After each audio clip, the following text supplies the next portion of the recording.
todos los intentos de sostenibilidad por el cual abogan los gobiernos de diferentes partes del mundo y los intentos también de mejorar la salud de la población.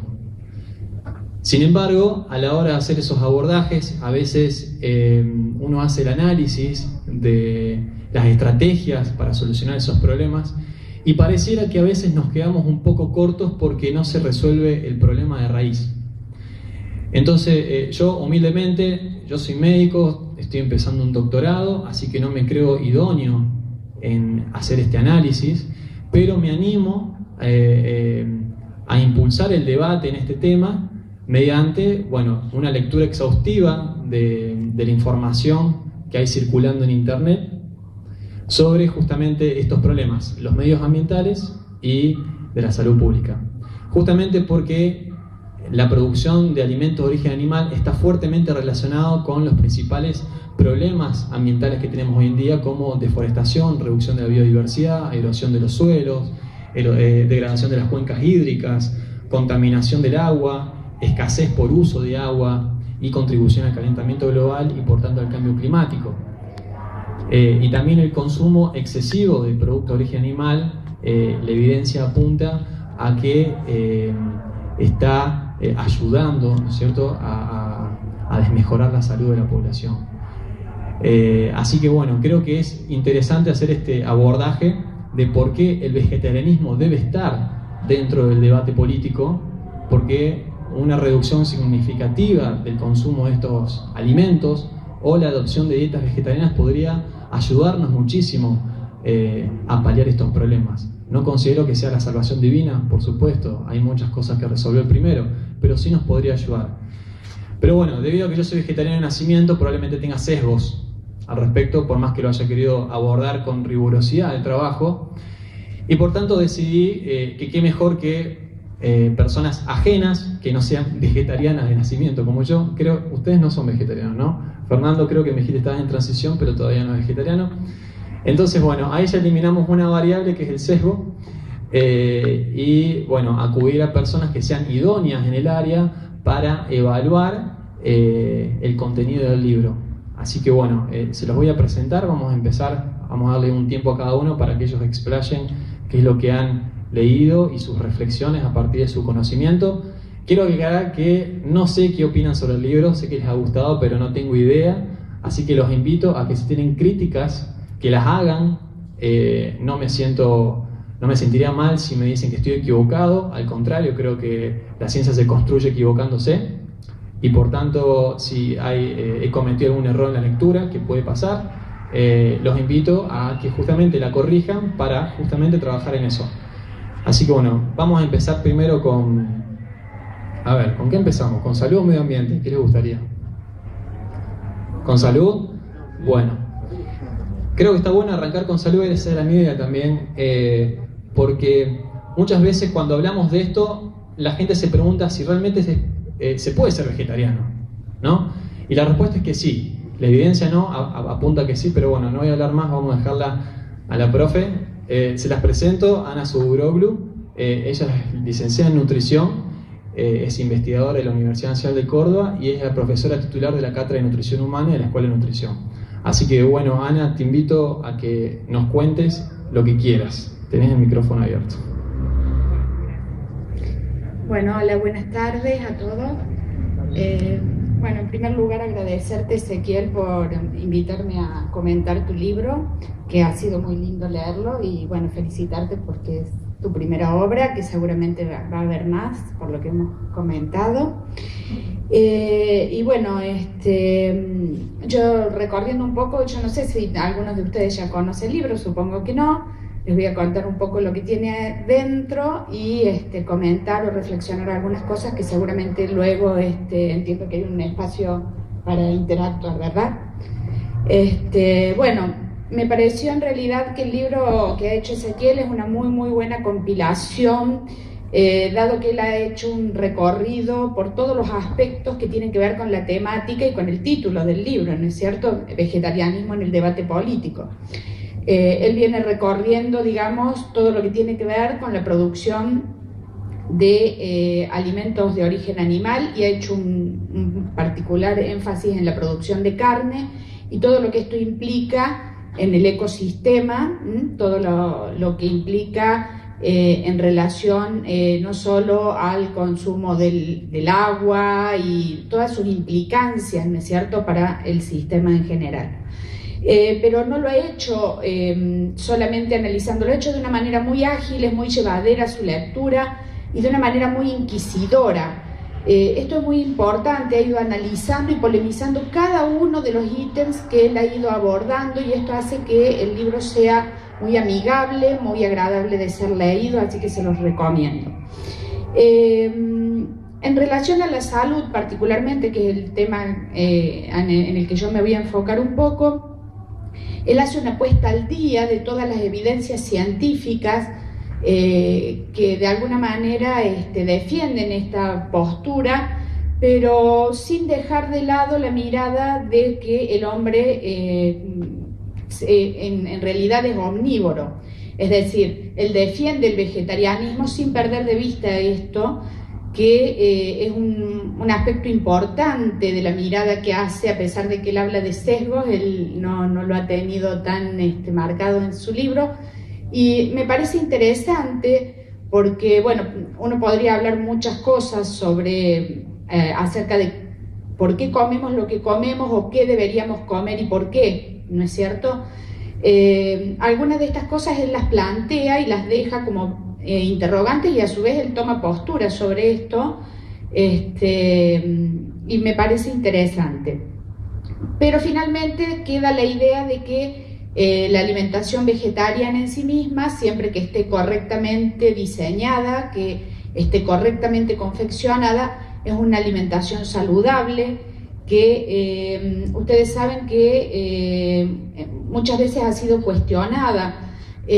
A principios del siglo pasado, cuando recién se empezaron a conocer las vitaminas y demás, todo el enfoque de lo que debería ser nutricionalmente aceptable ha sido puesto el énfasis en los déficits, es decir, en todo lo que eran carencias. Por tanto, todas las recomendaciones nutricionales en el siglo pasado, y digo esto porque la nutrición es una ciencia moderna que creció el siglo pasado, estuvieron enfocadas a esto, a las carencias, a los déficits, y en este marco hablar de dietas vegetarianas hacía pensar de que realmente eran dietas insuficientes o que no cubrían la suficiencia nutricional. Bueno, todo esto ha ido cambiando, no solo por el conocimiento, sino también porque disponemos de muchos alimentos que en la actualidad también que han sido enriquecidos o fortificados, que hacen que de alguna manera, además de los alimentos naturales que ya contienen nutrientes esenciales, algunos de estos déficits que hacían cuestionables estas prácticas alimentarias hayan sido superados. En el libro también él aborda mucho el tema de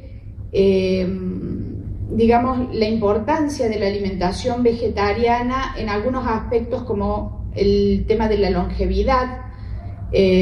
Ustedes saben que la expectativa de vida está en aumento, esto está produciendo grandes cambios demográficos. De hecho, estamos asistiendo a lo que se llama la transición demográfica, la gente vive muchos años más que digamos, si nosotros comparamos con el siglo pasado, estamos viviendo 10, 20 años más.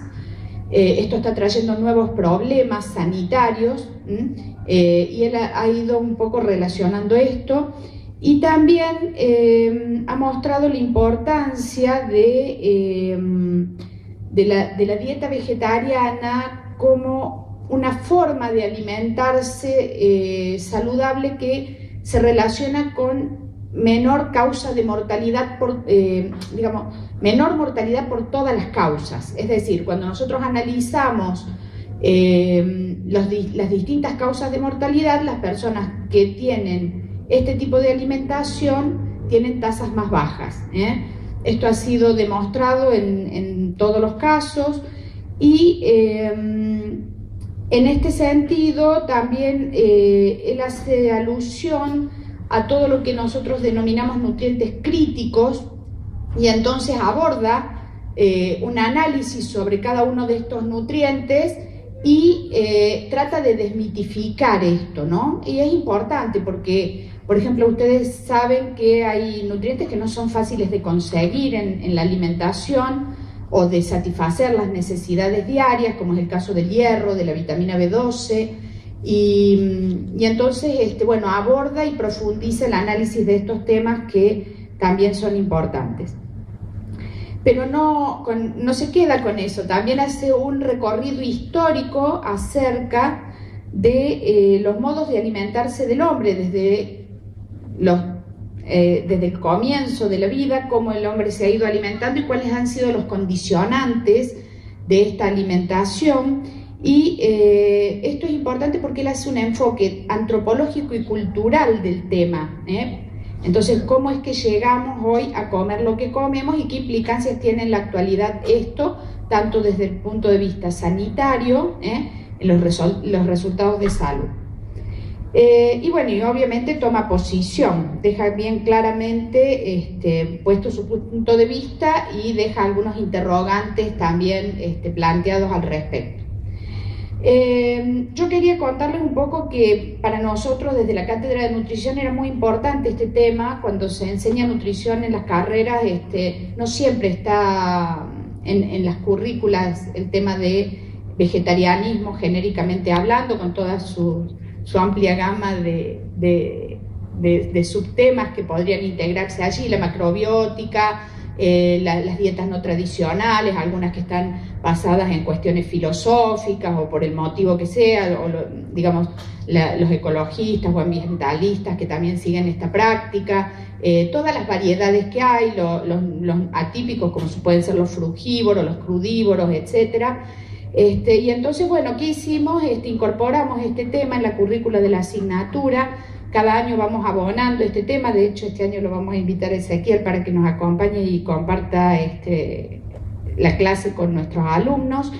Y también venimos siguiendo un poco lo que está sucediendo con las sociedades científicas.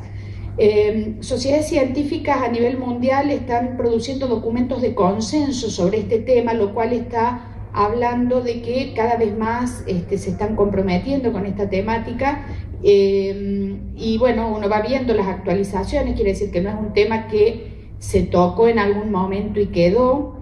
De hecho, la Sociedad Argentina de Nutrición recientemente acaba de publicar un documento de consenso sobre alimentación vegetariana que la pueden bajar de la web. Otro tema importante tiene que ver con resaltar el rol de los alimentos vegetales desde el punto de vista de lo que son ustedes, él nombró recién, que ustedes saben que la epidemia actual de enfermedades crónicas no transmisibles es la que está concitando el mayor interés, es decir, ya el interés no está puesto en las carencias, sino en los excesos, las enfermedades por exceso, que hoy por hoy, desde el punto de vista sanitario, se llevan gran parte de los costos de salud.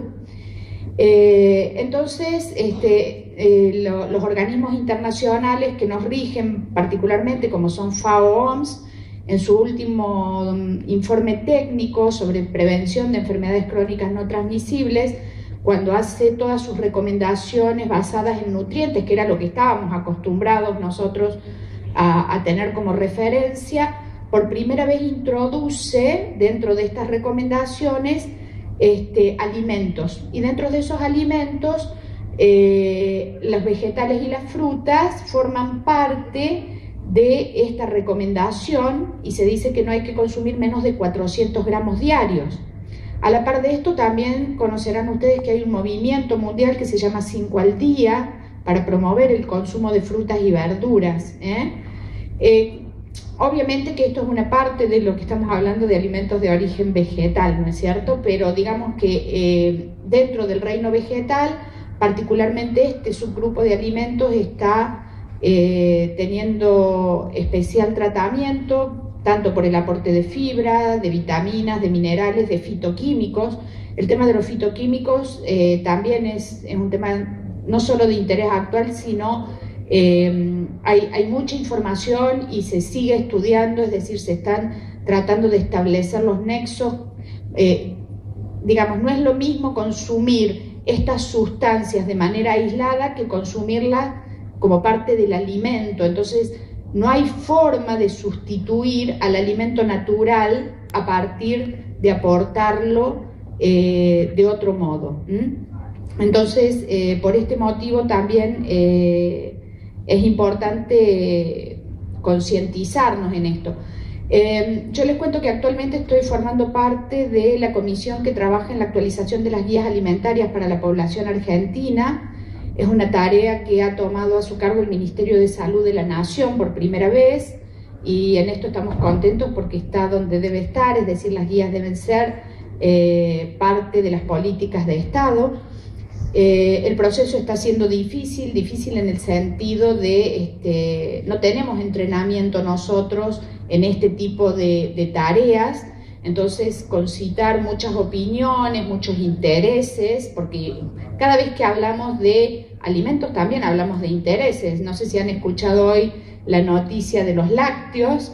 La industria láctea está apostando muy fuerte, entonces salen todos los científicos y no científicos a decir no alcanza la cantidad de calcio que consumimos, Entonces hay muchos intereses en esto, y esto también tiene que ver con presiones, porque si los licenciados en nutrición decimos hay que consumir más de esto, la industria vende más de esto, ¿se entiende? Entonces, bueno, en este contexto comentarles que dentro del proceso y de todo lo que venimos conversando, obviamente la carne dentro de nuestras futuras guías va a seguir estando, porque como ustedes saben, culturalmente para los argentinos la carne es un alimento importante.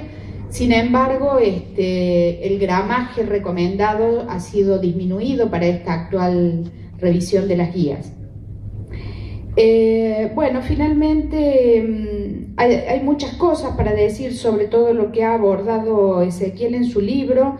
Yo creo que es interesante las advertencias que él hace. Sin embargo, él termina su libro hablando de una posición optimista, y yo quiero retomar esa idea porque la comparto plenamente. Y siempre uno, cuando escucha hablar de estos temas, tanto ambientales como de lo alimentario y demás, escucha como posiciones a veces como muy apocalípticas, ¿no? Todo está mal, vamos peor. Y yo personalmente, y esto obviamente es discutible, no tengo tanto esa postura. Siempre cuando escucho a los médicos a veces decir que estamos haciendo todo mal porque estamos muy mal de salud, algo deberemos estar haciendo bien porque estamos ganando años a la vida, es decir, estamos viviendo mucho más de lo que vivía el hombre primitivo. Entonces sí, habrá cosas que están mal y que tendremos que arreglar, pero algunas otras cosas estaremos haciendo bien. Entonces, bueno, lo primero será tomar conciencia de estas cosas y trabajar sobre ellas. Y en relación a la falta de alimentos también, porque evidentemente la naturaleza nos da muchos más alimentos comestibles que los que nosotros comemos. Es decir, nuestra alimentación es muy limitada. Entonces, si hacemos nuestro análisis en base a eso, sí, parece que el pronóstico es muy malo. Pero en realidad podríamos comer muchas más cosas de las que verdaderamente comemos, así que no sé si es tan malo eso. Y en la actualidad también sabemos que, digamos, pienso que el problema actualmente tiene que ver más con una cuestión de distribución que de escasez. Sabemos que se tiran muchos alimentos. Entonces, no sé si en la actualidad el problema es la escasez de alimentos. Probablemente para el futuro lo sea, pero tampoco sé si es así. Ustedes piensen que los cambios demográficos están llevando a que las familias sean más pequeñas, es decir, no sé si tampoco la población va a seguir creciendo al mismo ritmo que ha venido creciendo hasta ahora. Entonces, por allí hacer esta futurología apocalíptica no es mi mirada personal de la cosa, lo cual no significa que está bien advertir, poner la mirada en las cosas que están mal, cuidar la ecología, cuidar nuestro planeta, hacer un mejor uso de los recursos. Seguramente los otros oradores van a hablar de todo lo que estamos haciendo mal los humanos y que no estamos cuidando nuestro planeta, y en esas cosas sí podemos incidir. Pero en el resultado final, si tomamos las medidas del caso, si nos comprometemos y si comprometemos a nuestras autoridades, a los que toman decisiones, probablemente tengamos que ser optimistas como vos decís. Bueno, luego todo lo que quieran charlar lo podemos hacer, pero finalmente, bueno, quiero felicitarte porque creo que con todo lo que tu libro dice vas a cumplir el propósito que te has planteado, que es abrir el debate. Luego podremos coincidir o no. Bueno, gracias. Gracias, Ana.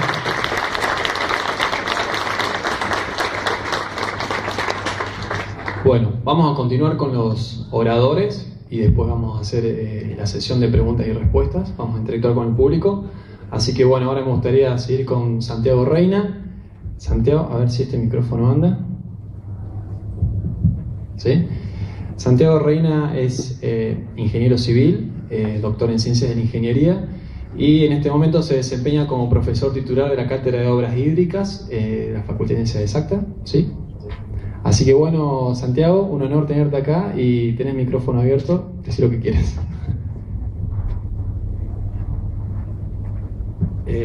Muchas gracias, Ezequiel, por estar aquí. Cuando Ezequiel me invitó a leer su libro y a dar opinión sobre él, lo primero que le dije, leyendo el título, es: pero mira, Ezequiel, que yo no soy vegetariano. Y me dijo, bueno, por eso mismo quiero que lo leas.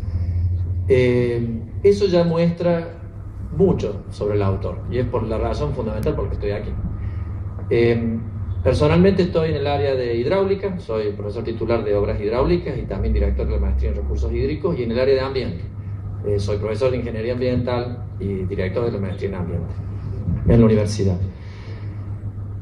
Cuando uno piensa en el vegetarianismo y lo lee algo, se pone a buscar en internet, ya que estamos hablando de Creative Commons, o sea, todo lo que tiene que ver con el acceso libre, que yo apoyo totalmente y agradezco la charla que hubo al comienzo, fue realmente interesante y me alegro de que este libro haya sido editado en esa forma.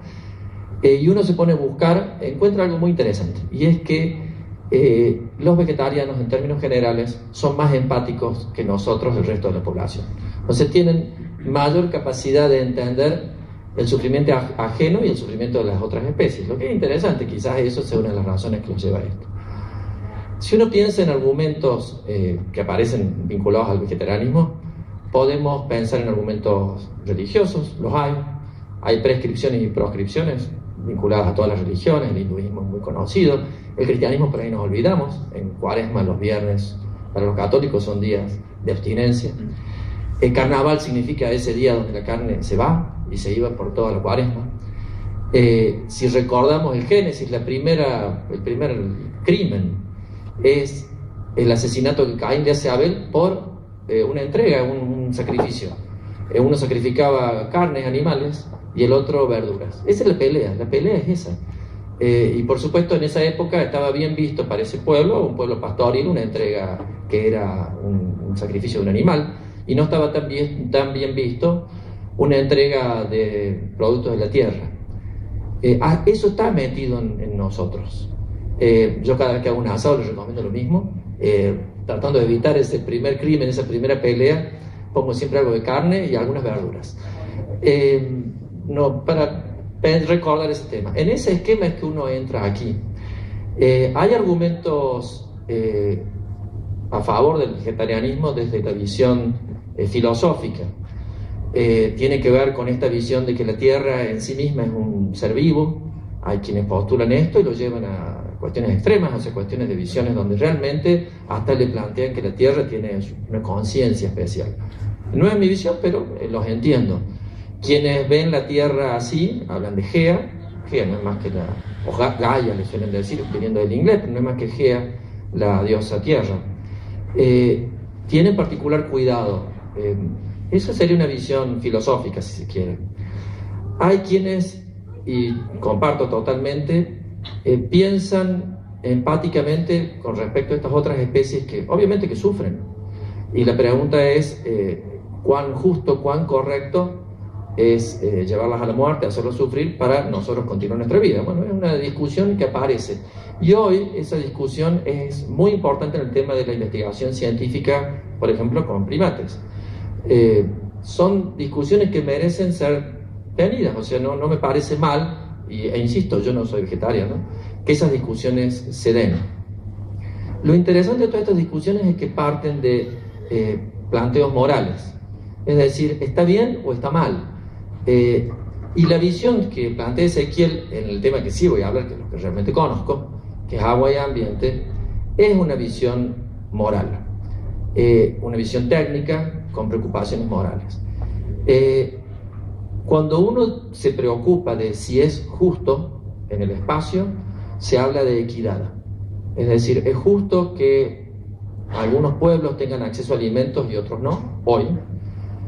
Y eso ha sido, obviamente, planteado muy recientemente, hace mucho, es un argumento básico del ambientalismo, pero el ambientalismo también habla de sustentabilidad, es decir, la justicia o la equidad en el tiempo. Yo diría que toda la primera parte del libro, que está dedicada a ambiente en general, se centra en eso.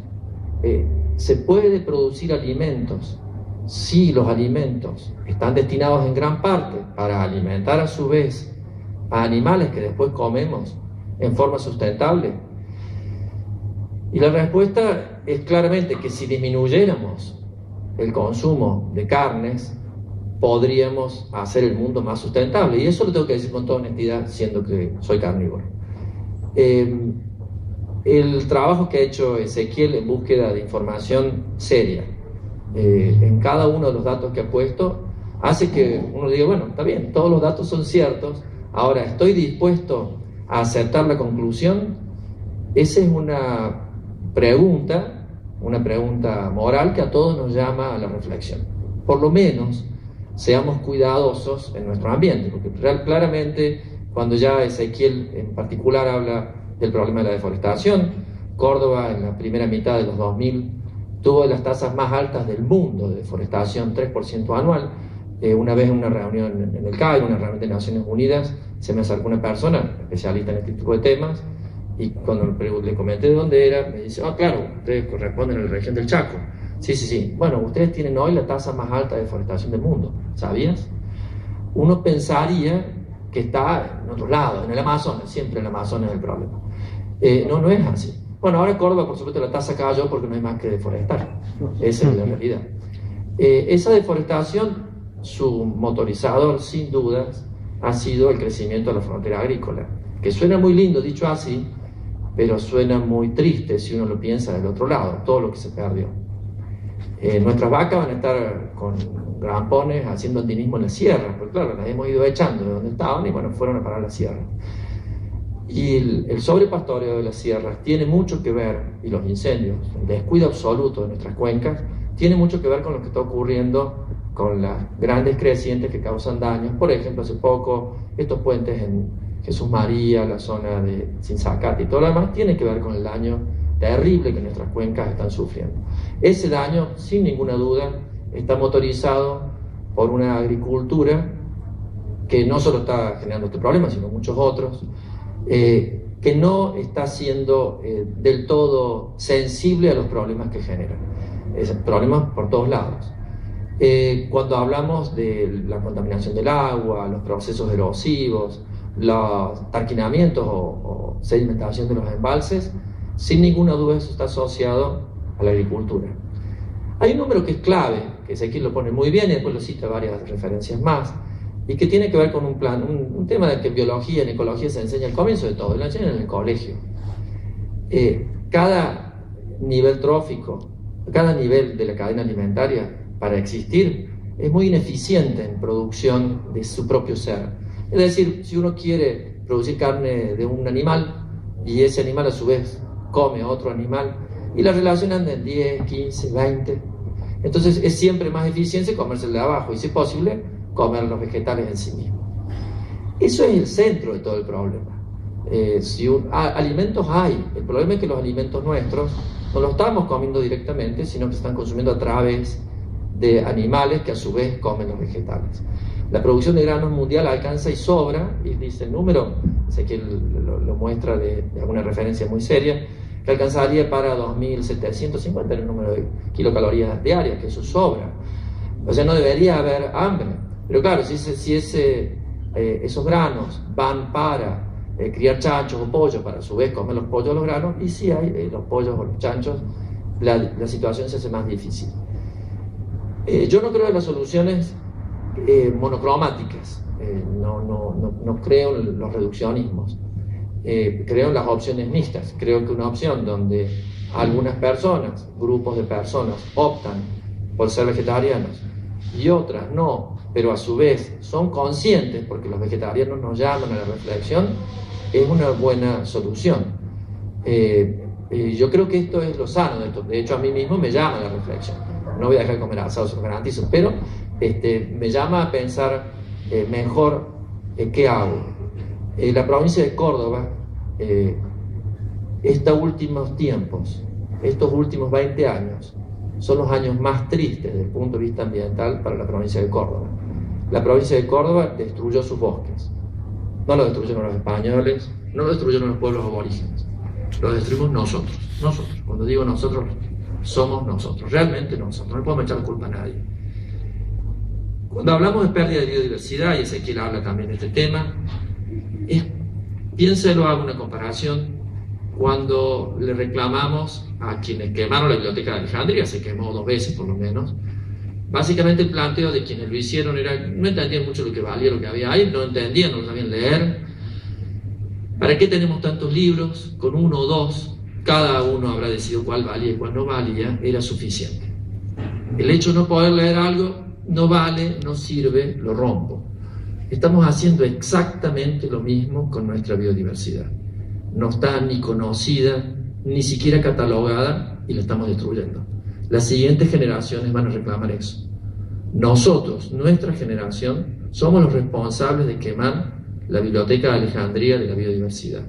Si ustedes, que estén aquí desde la visión vegetariana, ayudan a que eso no ocurra, bienvenido sea. Muchas gracias, Ezequiel. Muchas gracias.